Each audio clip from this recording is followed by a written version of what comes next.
Front and Center. Front and Center. A focus on important and significant developments affecting the lives of Filipinos, not only in the Philippines, but also those living and working around the world. Join us in Front and Center. Front and Center. Here on Radyo Pilipinas World Service. Welcome to Front and Center, where we focus on developments in the Philippines, legislation that provides policies and directions that strives to promote a better economy for the country, issues that concern the welfare and well-being of every Filipino. All of these and more will be Front and Center. You can watch this program live on our Facebook page. That's Radyo Pilipinas World Service. You can also hear us live on audio streaming at eBox PBS Receiver app. So join us for another edition of Front and Center with your host, Jerome Toledo. Front and Center. Front and Center. Here on Radyo Pilipinas World Service. Today is Ninoy Aquino Day. The day the country commemorates the death of former Senator Benigno Ninoy Aquino Jr. at the tarmac of the then Manila International Airport way back in 1983. Under Proclamation number 727 issued by President Ferdinand Marcos Jr. in October last year, or August 21st, or Ninoy Aquino Day is declared a special non-working holiday to commemorate the 42nd anniversary of the death of former Senator Benigno Aquino Jr., which was assassinated when he returned to the country in 1983 during the Marcos Sr. administration. And also in yesterday's Malacanang press briefing, PCO Undersecretary and Palace Press Officer Attorney Claire Castro said that no advisory was released whether the commemoration of the Ninoy Aquino Day will be moved from today, August 21st, to August 22. So that's on Friday. So that's in compliance with the holiday economics that Marcos Jr. administration implemented last year. So nonetheless, today is declared as a special non-working holiday as stated on the proclamation in honor of his sacrifice to the country. And on this special holiday, the private sector employees who will not report to work today on Thursday, a special non-working day in observance of Ninoy Aquino Day, will receive no salary for the day according to the Department of Labor and Employment's guideline rules on the said occasion. Hence, no work, no pay principle will apply and will be observed today, August 21st, 2025, unless there is a favorable company policy, practice, or collective bargaining agreement, or CBA, granting payment to a special working day. On the other hand, employees who will report for work will receive an additional 30% of the basic wage on the first 8 hours of work. So that's a basic wage multiplied by 130%. That's according to the statement coming from the DOLE, or the Labor Department. For work done in excess of 8 hours, the employer shall pay the employee an additional 30% of the hourly rate on said day. That's that's computed as hourly rate of the basic wage multiplied by 130%, and then multiplied by 130%, and then multiplied by number of hours work. So if the employee works during the special day that also falls on the employee's rest day, the employer shall pay the employee an additional 50% of the basic wage on the first 8 hours of work. So that's basic wage multiplied by 150%. And that's for the work done in excess of 8 hours during the special day that also falls on the employee's rest day. The employer shall pay the employee on an additional 30% of the hour rate on the said day. Front and Center. Front and Center. Here on Radyo Pilipinas World Service.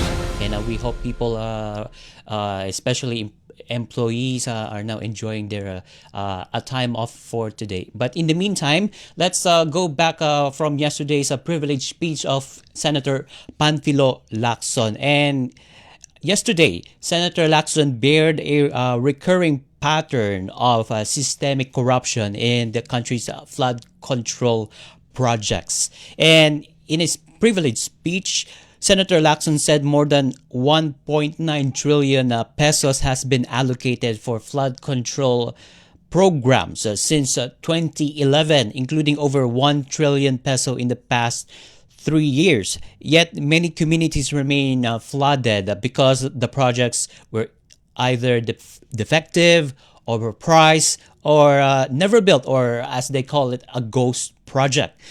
Senator Lacson said that anomalies in flood control project follow a pattern. Number one, that the funds are inserted into the national budget, then channeled to projects that are either overpriced, repeatedly repaired to justify ballooning costs, poorly built and quickly damaged, or never constructed at all. And from the breadth of the investigation of Senator Lacson and his office, the pattern is almost the same on how crooks massacre the people's money, and that's what he said during his privileged speech yesterday afternoon. And among the cases flagged were the Candaba flood control project in Pampanga. That's in Candaba town, which ballooned from 20 million to a whopping 274 million pesos in repeated repairs. The Bawang River Basin in La Union, where allocations rose from 100 million peso to nearly 1.6 billion pesos through insertion. So that's what Senator Lacson said, a congressional insertion that was taken there. And also in Nauhan, Oriental Mindoro, which received nearly 19 billion pesos in 3 years, but still saw dikes collapsing after rains. And in that speech yesterday, Senator Lacson revealed a certain congressman from Oriental Mindoro that taken this or which involved in this flood control projects. And in the later evening, after the privileged speech of Senator Lacson, that congressman revealed that he already sent a letter to DPWH, or the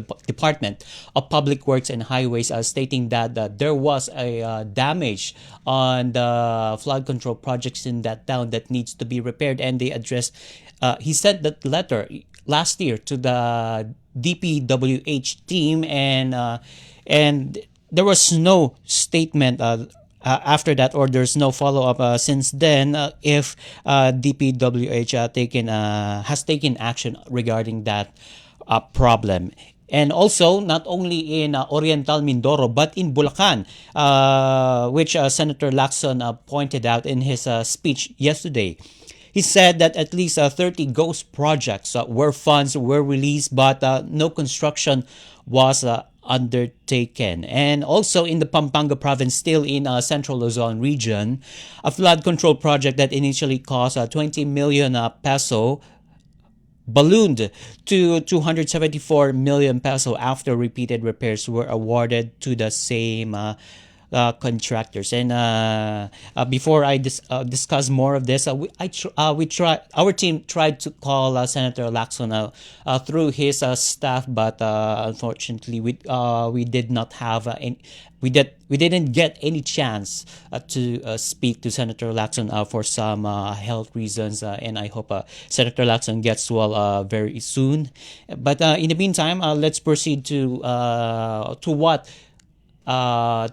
transpired in privileged speech of Senator Lacson yesterday.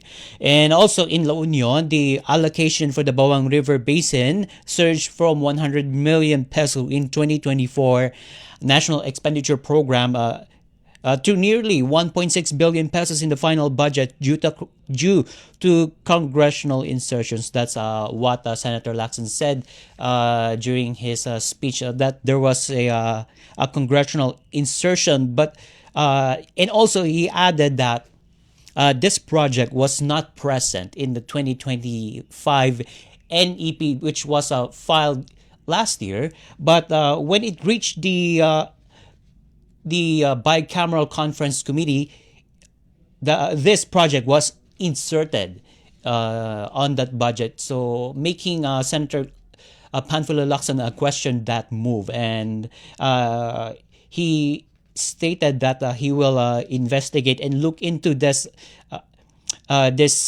congressional insertions that was made in last or in this year's national budget. And also going back to Oriental Mindoro, particularly in Wuhan, almost 19 billion peso in flood control funds was allocated in over 3 years, with some dikes collapsing shortly after completion, and a 193 million project later found to be non-existent. And also when I watch news reports on television, when a reporter was dispatched in the area where the flood control projects are located, they discovered that those projects or those dikes or those flood mitigating measures there were either crumbling or already eroded. So that makes that flood control projects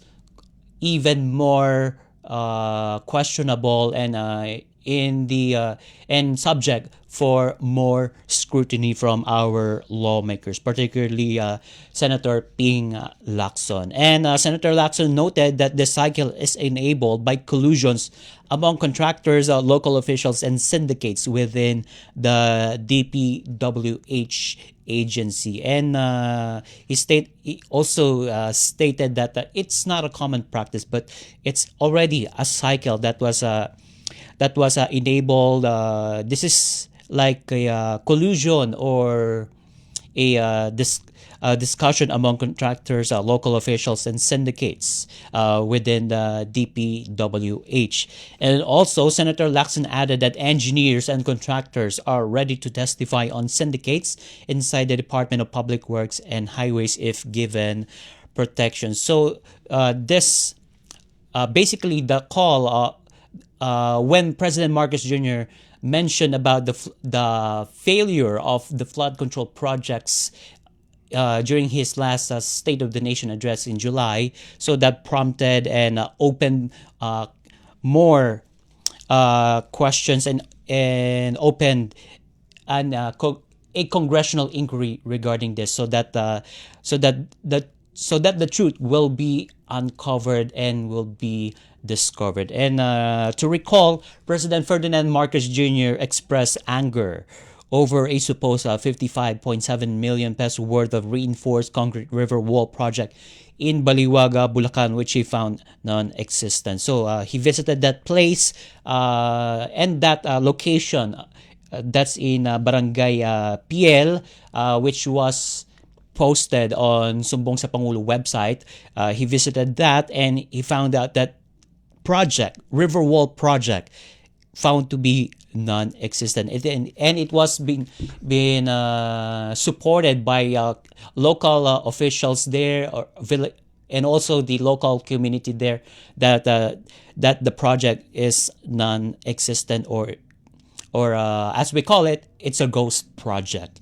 And President Marcos Jr. felt this emotion as he visited that place, that Purok 4 in Barangay PL, after receiving a report which was posted on sumbongsapangulo.ph about an alleged ghost project for flood control. And according to the president, the project was marked 100% complete and fully paid for in June 2025 based on records from the Department of Public Works and Highways. So meaning to say, this project is complete and it's already been obligated and it's already been turned over, but it was discovered that it's a ghost project then.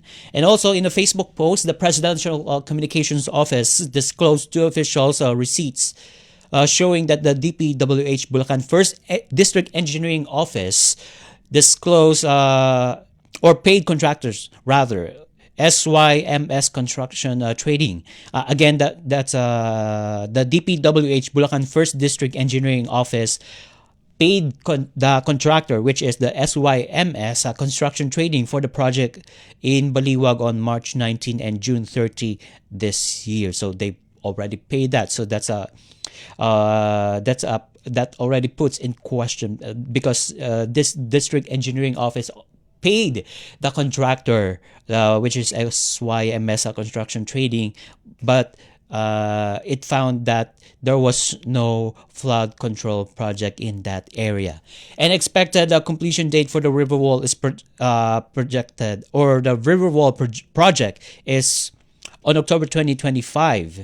That's according to the Palace Press Officer under Secretary Claire Castro. And the Chief Executive also did not rule out of filing charges, which he found, which he discovered that the project is a ghost project one. So he did not rule out filing charges such as economic sabotage against a contractor, as well as government officials found accountable for substandard and ghost flood control projects. So again, that was Senator Lacson said that the engineers and contractors, or this cycle rather, is enabled by collusion. So it's a collusion among contractors, local officials, and syndicates within the agency, and the president will hold these people accountable for their deeds.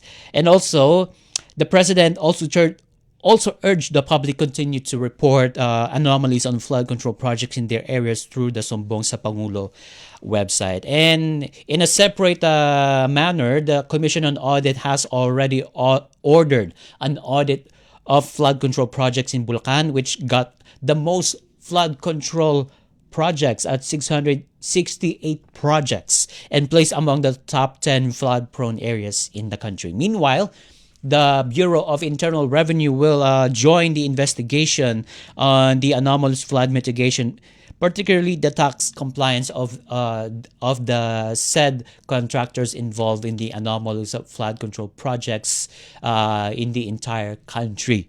And the Department of Budget and Management will also consider blacklisting erring contractors under the revised implementing rules and regulation of the government procurement reform law, according to DBM Secretary Amena Pangandaman. So this flood control project is not over yet, as Senator Lacson revealed in the same privileged speech that he will name more officials and more contractors that found participating in the anomalous flood control projects in the country. Front and center. Front and center. Here on Radyo Pilipinas World Service. And I hope more contractors and politicians involved in this will be held accountable and will be punished for partaking this anomalous project on the flood control projects. And more stories coming up your way when Front and Center returns here on Radyo Pilipinas World Service. Paliwanag mo sa tao na hindi totoo yan. Dahil ang totoo, yung totoo ang dapat ninyong malaman. Nagkalat sa internet ang fake news Ang o ginagawa mali ng at fake news, tinatapon niya yung tao. What they are doing is creating panic. We say no. Yung pagkalat ng fake news. And some of it's dangerous. Sana iwasan po natin pag-spread ng fake news. At di magpapakalat ng disinformation at misinformation ang kasulukuyang administrasyon. Stop telling us fake news because you're wrong. Para sa totoo at mapagkakatiwalaang mga balita at impormasyon, Radyo Pilipinas. Sa ASEAN, iisa ang laban pagdating sa kalusugan. Kaya't ang banta sa isa ay banta sa buong riyon. Ito ang diwa ng One Region, One Health. Alam niyo ba, noong kasagsagan ng pandemya, nagpadala ng tulong ang mga kapitbansa ng mga PPE, test kits at kaalaman. Dahil sa koordinadong aksyon ng riyon, mabilis at maayos itong naiparating sa mga nangangailangan. Nagkaroon ng online training, palitan ng datos at sabayang aksyon. Bawat bansa alam ang susunod na hakbang kahit magkakaiba ng hamon. Nagkaisa rin ang mga scientists at health workers mula sa iba't ibang bansa. Nagtulungan sila sa pagbabahagi ng research, pagbuo ng solusyon at pagtuturo para mas mapabilis ang tugon. At hindi lang kalusugan ng tao ang mahalaga. Minsan, ang sakit ay nagmumula sa hayop o kapaligiran. Lahat naramdaman natin yung impact ng COVID sa ating day-to-day living. And sabi nga nila is yung COVID may have come from bats na tumalon sa ibang species and then eventually sa humans. So nagkaroon tayo ng ganung klaseng awareness na ang biodiversity loss, pag nangalaga tayo ng kalikasan natin, it can actually support our efforts to prevent in the long term yung mga zoonotic diseases or mga pandemic. Kaya mahalaga ang kabuuang pagtingin sa kalusugan ng tao, hayop at kalikasan o ang tinatawag na One Health. Isa itong pagtutulungang paraan para sabay-sabay mapangalagaan ang lahat ng ito, lalo na laban sa mga bagong sakit, resistensya sa gamot at epekto ng climate change. Dahil sa ASEAN, mas mabilis ang tulong, mas handa tayo at mas ligtas ang bawat isa sa rehiyon. One Region, One Health. Garantisadong solusyon at aksyon ang handog sa iyo ng bagong Pilipinas Presidential Action Center. Sundin lang ang mga sumusunod para makakuha ng appointment. Para sa wala pang eGov.ph app account, panoorin ang video para malaman kung paano gumawa ng account. Kung meron ng account sa eGov.ph app, mag-login dito. Saka hanapin ang online registration tab para sa bagong Pilipinas Presidential Action Center. Pindutin ito para makita ang available na government services. Piliin ang serbisyo na iyong kailangan mula sa listahan. I-upload ang requirements ng serbisyong kailangan mo. Pumili ng petsa at oras kung kailan nais pumunta sa bagong Pilipinas Presidential Action Center. I-submit na ang iyong application at bigyan ng pagkakataon na ma-review ang iyong isinumiting requirements. Hintayin ang QR code para sa kumpirmasyon ng iyong schedule. Makakatanggap ka ng text message para malaman kung naaprubahan ito. Sakaling hindi ito maaprubahan, makakatanggap ka rin ng text message para ipaalam ang kulang na requirements sa kasubukang mag-register ulit. Kung nakatanggap na ng kumpirmasyon, maaari nang pumunta sa bagong Pilipinas Presidential Action Center sa napiling schedule, dala ang QR code at ang mga isinumiteng requirements. Huwag kalimutang dumating sa itinakdang araw at oras ng iyong appointment. Pinapaalala rin na siguruhing may kumpirmadong schedule bago pumunta sa bagong Pilipinas Presidential Action Center para maiwasang magpabalik-balik. Simple at user-friendly ang pagpapa-appointment dito, kaya huwag nang mangamba dahil sa bagong Pilipinas Presidential Action Center, tulong ay abot kamay na. Front and center. Front and center. Here on Radyo Pilipinas World Service. Welcome back to Front and Center here on Radyo Pilipinas World Service with me, Jerome Toledo. And also, before we proceed to the topic regarding the zero balance billing, and I would like to add regarding the discussion earlier before we head into our break regarding the flood control projects. And I hope our lawmakers will investigate not just the flood control projects, but also the infrastructure projects conducted by some other agencies, not just the DPWH, but some other agencies that involves in infrastructure projects. And I hope that our lawmakers will find the truth regarding those projects. And also, let's go to the zero balance billing, particularly this one because Department of Health Secretary Teodoro Herbosa said the malasakit centers remain relevant even with the implementation of zero balance billing in Department of Health hospitals, noting that many patients in private accommodations continue to seek financial assistance. Secretary Herbosa explained that during the public hearing of the Senate Committee on Health and Demography, which chaired by Senator Christopher Lawrence Bongo, that the policy covers only basic ward accommodations, which comprise about 90% of DOH hospital beds. Secretary Herbosa said the patients admitted to single or private rooms still have to pay, prompting some of them to line up at malasakit centers. Senator Go, which we know authored that Malasakit Centers Act, asked the DOH to ensure the sustainability of the zero balance policy, stressing that Filipinos should no longer worry about the hospital bills and public facilities as he support the zero balance billing policy of President Marcos Jr. And that's in line with the Universal Healthcare Act, which passed in 2019 during the Duterte administration. Senator Go added that the people should no longer have to line up at malasakit centers to beg for help, since their bills are already covered. And Secretary Herbosa said the DOH piloted that zero balance billing in May ahead of President Marcos Jr.'s formal directive, and all that hospital directors affirm is its feasibility. And he also appealed to lawmakers to sustain funding for hospital operations to keep the program running. And when we have a chance to get the DOH here, so I would like to ask regarding the funding, if since we mentioned about the sustainability of the funding for this program, so how much Congress can allocate for this project, or for this zero balance program, and so that many people who are sick can be assisted through this program. And also the Malasakit Center program, which institutionalized under Republic Act number 11463, which was launched in 2018 to serve as one-stop shop where indigent patients can seek medical and financial assistance from the DOH, PhilHealth, the Department of Social Welfare and Development, and the Philippine Charity Sweepstakes Office.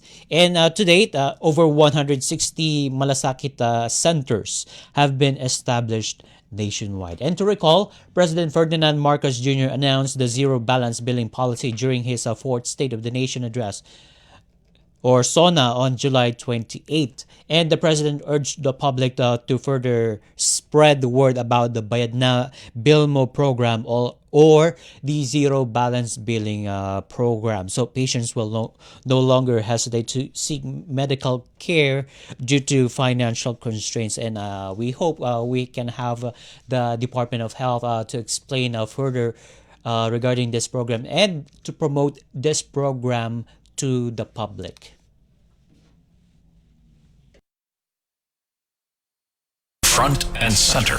Front and center. Here on Radyo Pilipinas World Service.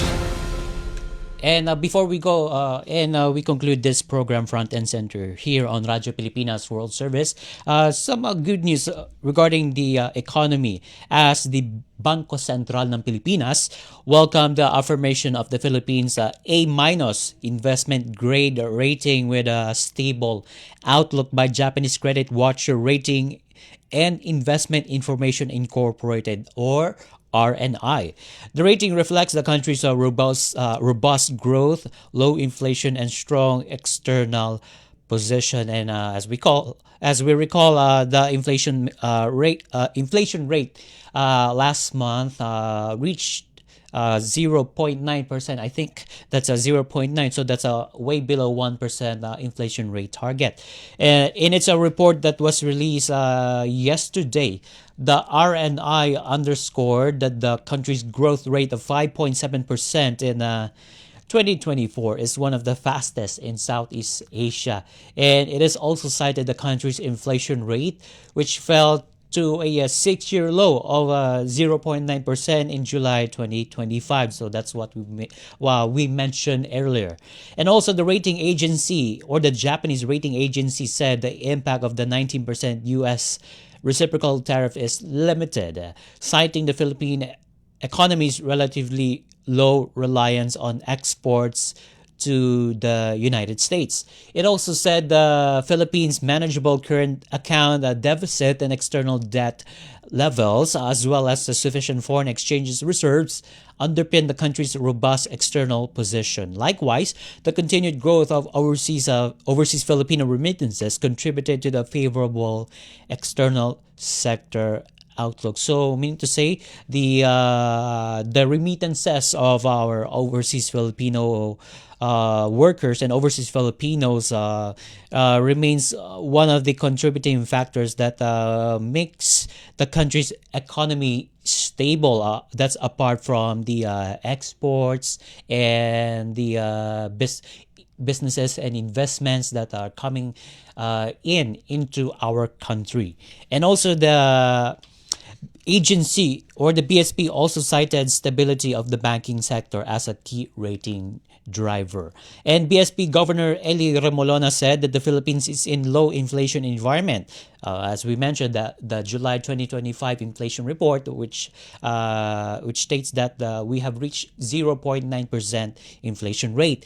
So that the Philippines is in low inflation environment now, thanks to the agile and evidence-based monetary policy. And the environment supports an investment climate that is conducive to economic growth. So that's a good news. So low inflation rate, good economic standings, and that will mean a good investment climate. So meaning to so in short, we can attract more foreign investors to invest in our country. And Governor Remolona added that as part of the financial stability mandate, the BSP continues to strengthen the Philippine banking system through policies and that will underscore strong capitalization, prudent risk management, and sound governance. And these enable banks to finance productive economic activities while navigating a fast evolving global economic landscape. And the latest rating decision by RNI on the Philippines echoed the positive assessment of other credit rating agencies. If we can recall, S&P Global Ratings revised its outlook on the Philippines rating to positive in November 2024, while Japan Credit Rating Agency and Fitch Ratings affirmed the country's credit rating at A- and triple B respectively, with a stable outlook in second quarter of 2025. So those credit rating agencies are giving us a good outlook and a very good credit rating, meaning to say that the country can borrow more money with low interest to foreign creditors. And an investment grade rating signals low credit risk, thereby helping reduce borrowing costs. So this enables a country to allocate more funds to socially beneficial initiatives and programs. Front and center. Front and center. Here on Radyo Pilipinas World Service. And with those topics we have for you today, we now conclude this edition of Front and Center here on Radyo Pilipinas World Service. Together with our production team and technical personnel here at Radyo Pilipinas World Service, this is your host, Jerome Toledo. Until next time, mabuhay. Front and center. Front and center. A focus on important and significant developments affecting the lives of Filipinos, not only in the Philippines, but also those living and working around the world. Join us in Front and Center. Front and Center. Here on Radyo Pilipinas World Service.